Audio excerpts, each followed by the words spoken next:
How long have you been at Focus on the Family? How long have you been doing this?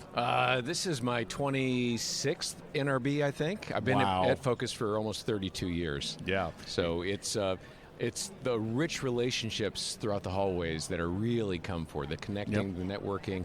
And, of course, the highlight, Bob, is being on your show. Well, you are very kind. It is always great to see you and to find out how God is working through Focus on the Family. Of course, listeners can hear Focus every weekday morning at 8:30. You are the co-host. Jim Daly, president of Focus on the Family, is the host. And, I was talking about keeping people informed and inspired. Tell me just a bit about how it is that Focus on the Family selects the type of content that you present to people. Yeah, I love talking about this because we get about 1,200 show suggestions that make their way to my team, and they've got a process and a structure. And, Bob, we have 5 key areas. It's evangelism, marriage, parenting, engaging the culture biblically, and then standing for life and advocacy for life. Those are the 5 key ministry indicators, the key pillars of the ministry.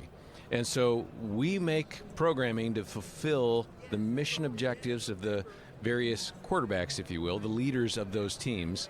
And so out of the 1,200 or so ideas that come through, we try to select the ones that fit those objectives and their strategies and that communicate well. There are some authors who are probably not the best verbal communicators.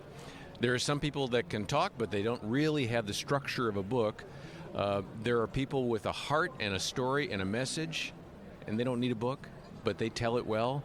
And so we look for all sorts of different qualities, meeting the needs, equipping our audience, and inspiring to further action. That's kind of how we whittle it down from 1,200 to effectively about 170 show titles a year. Wow. And that does sound like, I think when you think about the work that goes into Focus on the Family and making those guest determinations. I know a little bit about that. Yes. Doing that for my show. You obviously need to raise your standard a bit because here I am again. So you might find it interesting, by the way, that the top shows for the year thus far are, by and large, evangelism and discipleship oriented.